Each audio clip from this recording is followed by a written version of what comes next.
So hello guys, welcome to Goodwill Education, that is one stop destination for your English. और स्वागत है आप लोगों का हमारी सीरीज़ मैराथन इंग्लिश 2021 में, and that is day number 27। और आज की क्लास के अंदर हम जो चैप्टर करने वाले हैं उसका नाम है दी एनिमी, जो कि विस्टास बुक का हमारा सेकेंड नंबर का चैप्टर है as per the syllabus of 2021। सबसे पहले हम बात करते हैं इस चैप्टर के राइटर के नेम की। तो राइटर का नेम क्या है? That is Pearl. वैसे तो साइडन स्ट्राइकर इनका पूरा है नाम, लेकिन शॉर्ट में दे रखा है चैप्टर में, दैट इज़ पर्ल एस बर्ग। ठीक है, तो ऑथर का डिस्क्रिप्शन विस्टास में वैसे गिवन नहीं है, तो मोस्ट प्रोबेबली हो सकता है कि ना पूछा जाए, लेकिन स्टिल हमारे को क्या करना चाहिए, इसको सही तरीके से पढ़ लेना चाहिए, क्योंकि अगर हम इसे एक बार पढ़ लेंगे तो that will be more better for us. ठीक है, तो Pearl S Buck is the name of writer, और इनके बर्थ ईयर क्या है? दैट इज़ 1892, और डेथ ईयर क्या है? 1973। और इनका चाइनीज़ नेम क्या है? साई जेंजू। ठीक है, वैसे ये चाइनीज़ ओरिजिन से हैं, बट एक अमेरिकन राइटर हैं, ठीक है, नॉवलिस्ट हैं, and she is a women. As the daughter of missionaries, Buck spend most of her life before 1934 in China. और उनका जो नॉवल है the good earth was the best selling fiction book in United States in 1931 and 1932, और इनको Nobel prize भी मिला है literature में। तो अगर मुझे सिर्फ ये जो राइटर का नेम है ये पता होता है, बर्थ ईयर डेथ ईयर पता होता है, और कौन सी नेशनलिटी का राइटर है, अमेरिकन राइटर है, तो ये मोर देन इनफ है मेरे हिसाब से। तो इतना ही आपको समझना है इस चैप्टर के अंदर। ठीक है गाइस, जो भी स्टूडेंट्स ऐसे हैं जो मैराथन को फर्स्ट टाइम देख रहे हैं, मेक श्योर आप डे नंबर 1 से लेके लास्ट तक सारी की सारी वीडियो ज़रूर देखो, ताकि आपकी इंग्लिश की प्रिपरेशन जो है वो इफेक्टिवली हो पाए। अगर आप चैनल पे नए हो तो प्लीज़ चैनल को सब्सक्राइब ज़रूर करो, बेल आइकन को ज़रूर हिट करो, ताकि हमारी लेटेस्ट वीडियोज़ की जो नोटिफिकेशन है वो आप लोगों को सबसे पहले मिल सके। ठीक है, अब आगे बढ़ते हैं गाइस इस चैप्टर के अंदर हम ब्रीफ एनालिसिस वाले पार्ट पे, कि अगर चैप्टर में हम ओवरऑल देखें ब्रीफ एनालिसिस, तो चैप्टर में किस चीज़ के बारे में बात की गई है। ठीक है, तो here in the chapter we talk about a Japanese doctor treating an American soldier who is a prisoner of war. मतलब कि एक अमेरिकन सोल्जर है जो कि प्रिजनर ऑफ वॉर है, और ये वर्ल्ड वॉर का जो टाइम है वो चल रहा है, और उस टाइम पे जापान और अमेरिका जो है वो एक दूसरे के काफ़ी ज़्यादा बड़े दुश्मन हैं।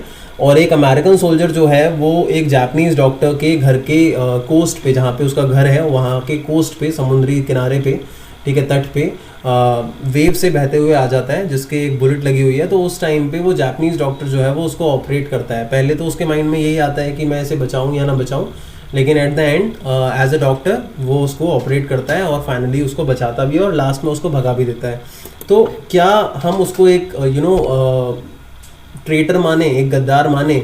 Should we find doctor Sadao guilty of harbouring an enemy? क्या हम ये कंसिडर करें कि डॉक्टर सदाओ ने एक अमेरिकन जो कि दुश्मन है उसको बचाया, तो ये गलत था या सही था? तो ये सारी की सारी बातें जो हैं वो इस चैप्टर के अंदर की गई हैं। ये ओवरऑल एनालिसिस है चैप्टर का, तो एक बार मैं बताऊंगा चीज़ों के बारे में। ठीक है, तो ध्यान से आप लोगों को इस वीडियो को देखना है, ताकि आपको पूरा चैप्टर अच्छे से समझ में आए। और मैं बता दूं, विस्टास चैप्टर से जो लॉन्ग क्वेश्चन है वो इस चैप्टर से बनता है, तो मेक श्योर कि आप इस चैप्टर को अच्छे तरीके से करो। ठीक है, तो यहाँ पे देखो क्या बताया गया है कि जो सीन ऑफ एक्शन है वो जापानीज कोस्ट पे है, जहाँ पे डॉक्टर सदाओ होकी नाम का एक डॉक्टर रहता है, जो कि एक लो स्क्वायर स्टोन बिल्ट हाउस में रहता है। और ये घर जो है वो रॉक्स के ऊपर वेल नैरो बीच पे बना हुआ है, जहाँ पे बेंट पाइन्स हैं। ठीक है, और सदाओ के जो फादर हैं, ये तब की बात हो रही है जब सदाओ छोटे थे, तो सदाओ के जो फादर थे उनका ये कंसर्न था, उनकी चिंता थी कि उनके बेटे की जो एजुकेशन है वो अच्छी खासी हो, ताकि वो अपनी कंट्री जापान को सर्व करें।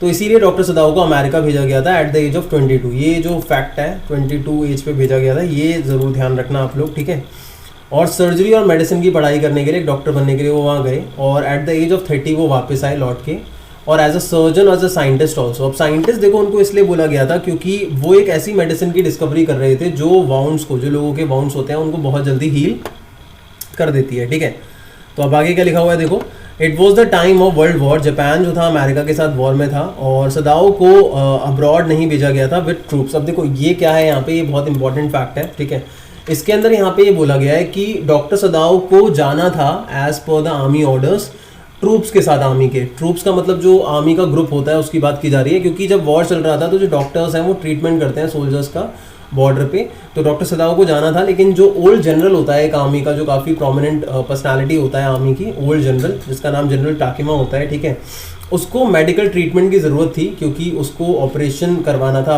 अपनी सर्जरी करवानी थी। और डॉक्टर सदाओ एक बहुत ही फेमस सर्जन था, तो वो जो जापानीज़ जनरल था वो चाहता था कि डॉक्टर सदाओ से ऑपरेट करे, और इसीलिए उसने उसे जापानीज़ ट्रूप्स के साथ जाने नहीं दिया था बॉर्डर पे, ठीक है। अब ये बातें तो आपको पता होनी चाहिए। अब इससे आगे बढ़ते हैं। देखो, अब एक दिन की बात है, सदाओ जो है उसको कोई चीज़ दिखाई देती है। पहले मैं बता दूं, सदाओ को नहीं दिखाई देती। सदाओ और उसकी जो वाइफ है, वाइफ का नाम हाना है, बहुत इंपॉर्टेंट है, ये ध्यान रखना। और हाना जो उसकी वाइफ है वो उससे कहाँ मिला था? अमेरिका में मिला था। बेसिकली देखो होता क्या है, सदाओ जब अमेरिका पढ़ने के लिए गया था तो वहाँ पे उसे अपने एक अमेरिकन प्रोफेसर हार्ले के घर पे हाना से मुलाकात उसने की थी, और हाना को देखते ही उसे प्यार हो गया था हाना से।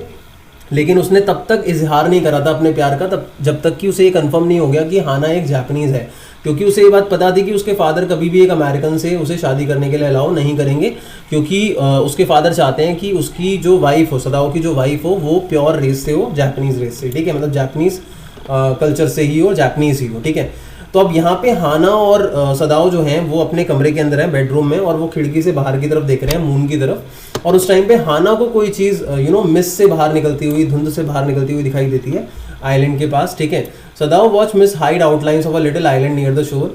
इतने में वहाँ पे कोई चीज़ उनको दिखाई देती है। Wife Hana came out and put her hand on his arm. तो ये पहले का सीन है, अभी दिखाई नहीं दिया है, उससे पहले का सीन है, दोनों साथ में है, ठीक है, और उनको अच्छा लग रहा है साथ में।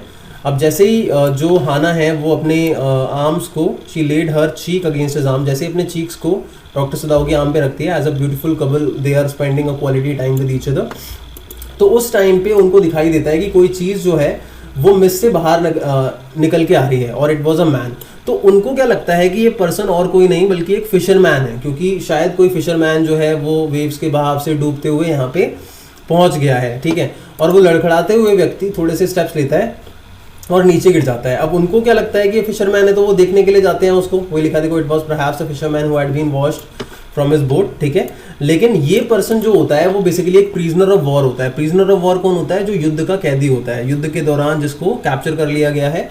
और अब ये बंदा जो है वो भाग गया है वहां से, जिस जगह पे कैप्चर करके इसको रखा गया था अमेरिकन सोल्जर को, जापानीज आर्मी के द्वारा।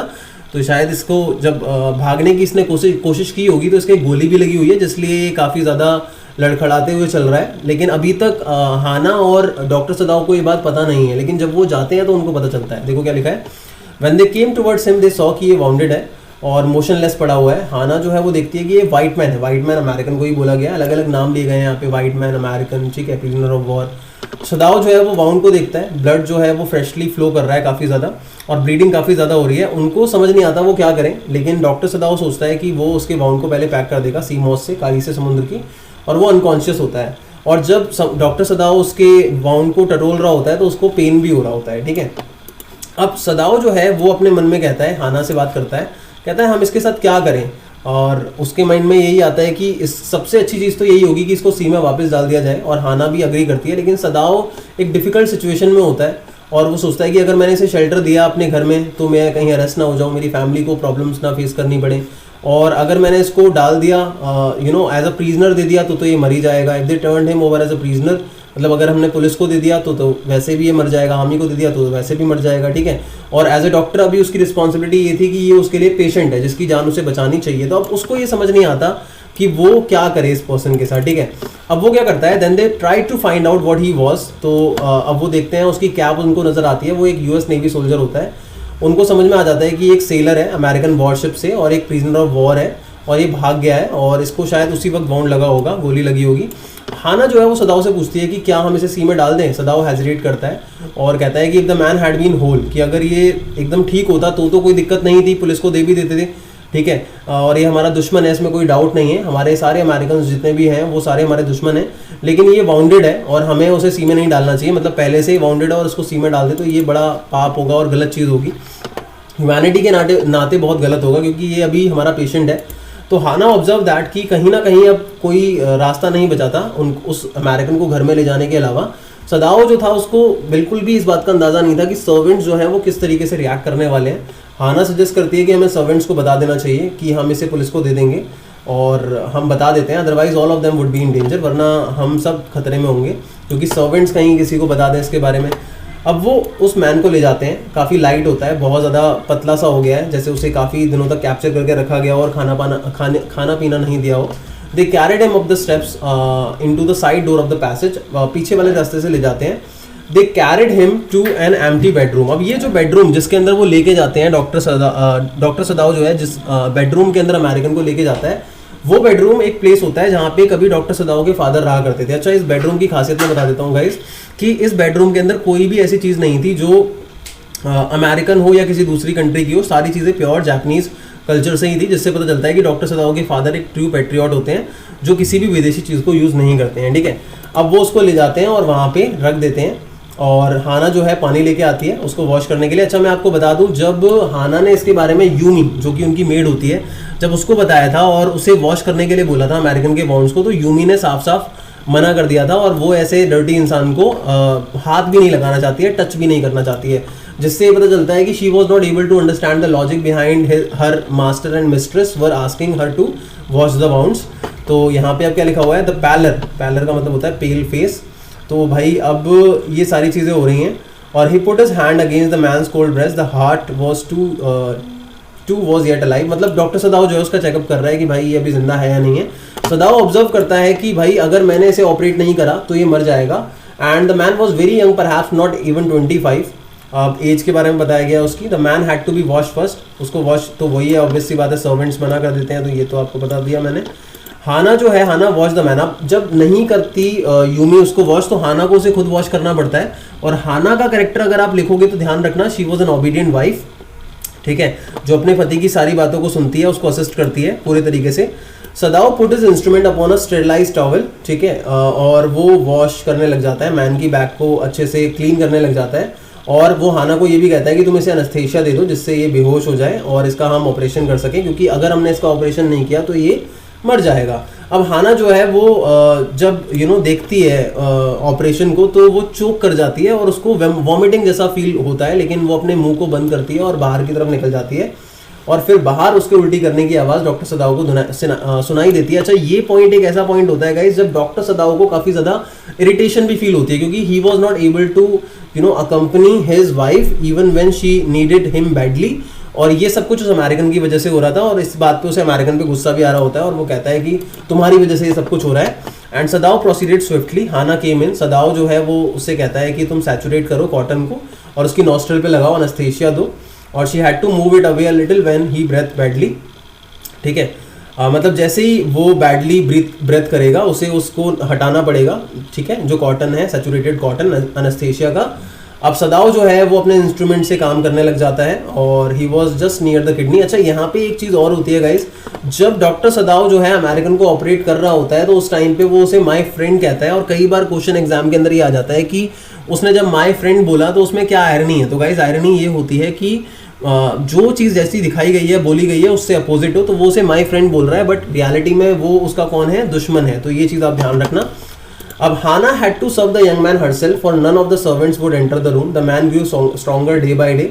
अब सर्वेंट जो है वो उनकी जॉब को क्विट कर देते हैं। On the 7th day servant जो है वो सारे चले जाते हैं। हाना कैरेड द मॉर्निंग फूड। अच्छा, यहाँ पे एक और पॉइंट मैं बता देता हूँ, यहाँ मेंशन नहीं हुआ है अभी तक, मैं लेकिन मेंशन कर देता हूँ उसे। गाइस वो पॉइंट ये है कि डॉक्टर सदाव के जो सर्वेंट्स थे उसमें एक यूमी मेड थी, एक कुक भी था, कुक का ज़्यादा बड़ा रोल नहीं है, एक ओल्ड गार्डनर होता है जो कि सुपरस्टिशियस होता है। सुपरस्टिशियस का मतलब होता है अंधविश्वासी। अब उसकी ऐसी कौन सी बातें थी जो काफ़ी ज़्यादा अंधविश्वासी होती हैं, काफ़ी अंधविश्वास दिखाती हैं। तो बातें ये थी कि जब वो अमेरिकन को लेके आते हैं तो उसे पता चलता है कि पहले अमेरिकन की गोली लगी है, फिर वेव से भी वो बच गया समुद्र की, फिर जो कोस्ट थी वहाँ पे नोकीले रॉक्स थे उनसे भी वो बच गया। तो डॉक्टर सदाव को कहता है कि अगर मास्टर ने इसको हेल्प किया तो ये सारी चीज़ें जो बुलेट है, वेव्स है और ये जो रॉक्स हैं, ठीक है, ये सब रेवेंज लेंगे, ठीक है। तो ये सुपरस्टिशन होता है उसका। इन द आफ्टरनून एक मैसेंजर आता है गाइस, बेसिकली एक सोल्जर आता है, जापानीज सोल्जर ऑफिशियल यूनिफॉर्म में, जो कि डॉक्टर सदाव से बात करना चाहता था। वैसे हाना जब उस मैसेंजर को देखती है तो वो काफ़ी डर जाती है, क्योंकि उसको लगता है कि कहीं सर्वेंट्स ने बता तो नहीं दिया आर्मी को, ठीक है। तो लेकिन वो जो आया था बंदा, जो मैसेंजर आया था, सोल्जर जो आया था, वो जनरल की इन्फॉर्मेशन लेके आया था, जो मैंने ओल्ड जनरल के बारे में आपको बताया था, ध्यान होगा आपको।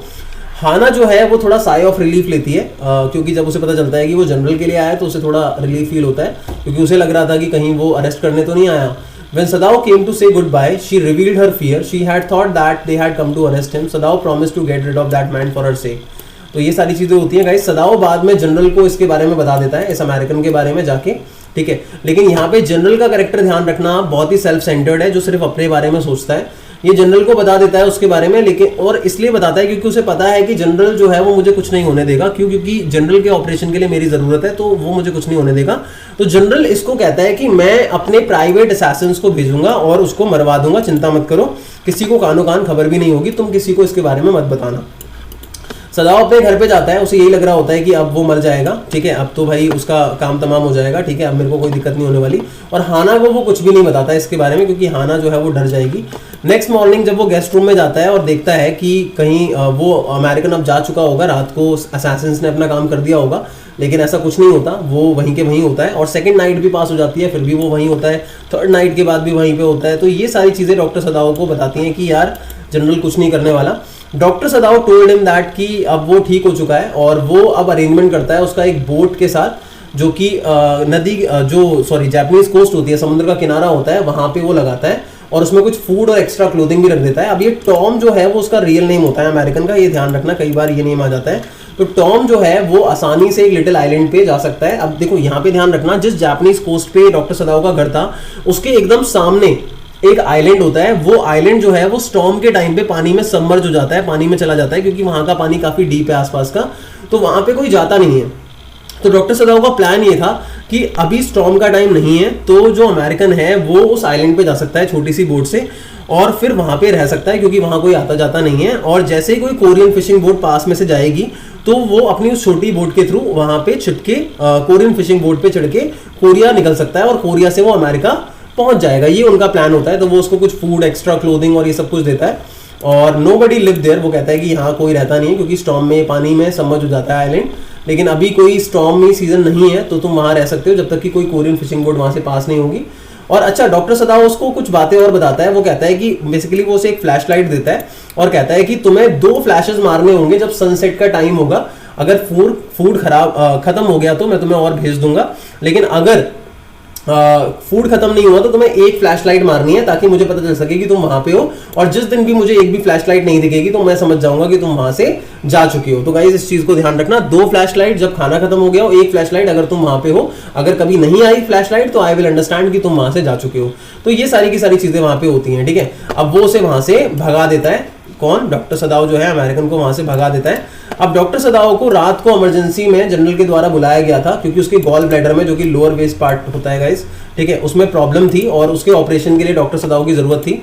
For 12 hours Sadao had been sure the general would live. उसको पूरा कंफर्म था कि जनरल जो है वो उसको कुछ नहीं होने वाला, वो जीवित रहेगा, डोंट वरी अबाउट दैट। अच्छा, यहाँ पे अब ध्यान रखना कि जनरल ने जब बुलाया है उसे, तो भी अपने पर्पस से ही बुलाया, क्योंकि उसके गॉल ब्लैडर में प्रॉब्लम हो रही थी, ठीक है। और उस वक्त भी उसे वो याद नहीं था कि डॉक्टर सदाओ को उसने प्रॉमिस किया था कि मैं अपने असैसिन को भेज के उसको मरवा दूंगा।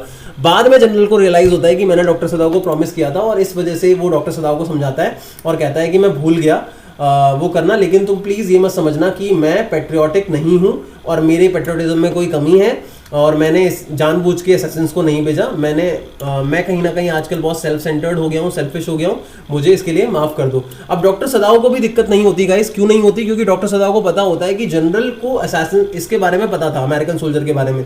अगर मैं फंसूंगा तो मैं जनरल के बारे में बता सकता हूँ कि भाई मैंने तो जनरल को बता दिया था, लेकिन जनरल ने कोई एक्शन लिया ही नहीं। तो डॉक्टर सदाओ की मुट्ठी में जनरल होता है और डॉक्टर सदाओ को अब ये बात श्योर हो गई है कि अब मुझे कोई भी प्रॉब्लम नहीं होने वाली है, मुझे कोई दिक्कत नहीं होने वाली है और मेरी फैमिली भी सेफ रहेगी।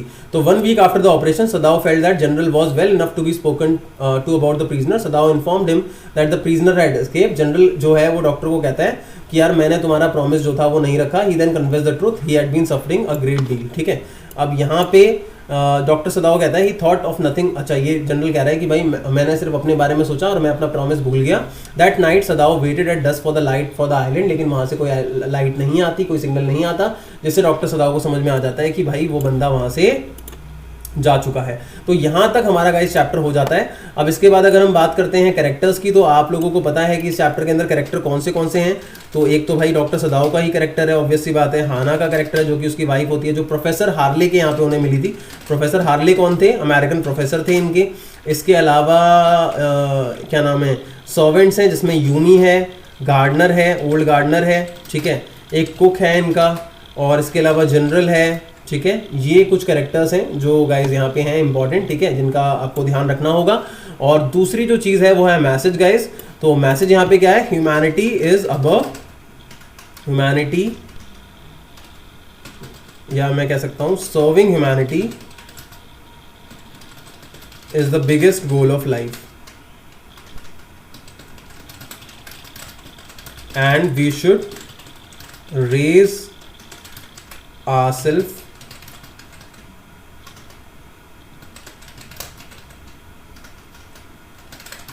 From the narrow prejudices. जो हमारे माइंड में नैरो प्रेजुडिसेस होती हैं उससे हमें अपने आप को ऊपर उठाना चाहिए, of religion, caste and nationality. एक नेशनलिटी डिफरेंट होने की वजह से, क्योंकि उस टाइम पे गाइज वो एक सोल्जर नहीं था, वो एक घायल इंसान था, तो उस वक्त ह्यूमैनिटी के नाते डॉक्टर सदाओ ने उसकी मदद की थी। तो इस चीज़ का आपको ध्यान रखना चाहिए, ठीक है। तो गाइज प्लीज़ जो भी बच्चे जो हमारी मैराथन देख रहे हैं, मेक श्योर कि आप दूसरे स्टूडेंट्स को भी इसके बारे में ज़रूर बताओ, ताकि उनका सिलेबस भी अच्छे तरीके से हो पाए, क्योंकि हमारी इस मैराथन का पर्पस ही यही है कि ज़्यादा से ज़्यादा बच्चों की हेल्प हो पाए। तो guys thank you so much for watching this video. Keep watching goodwill Education, that is one stop destination for your academics।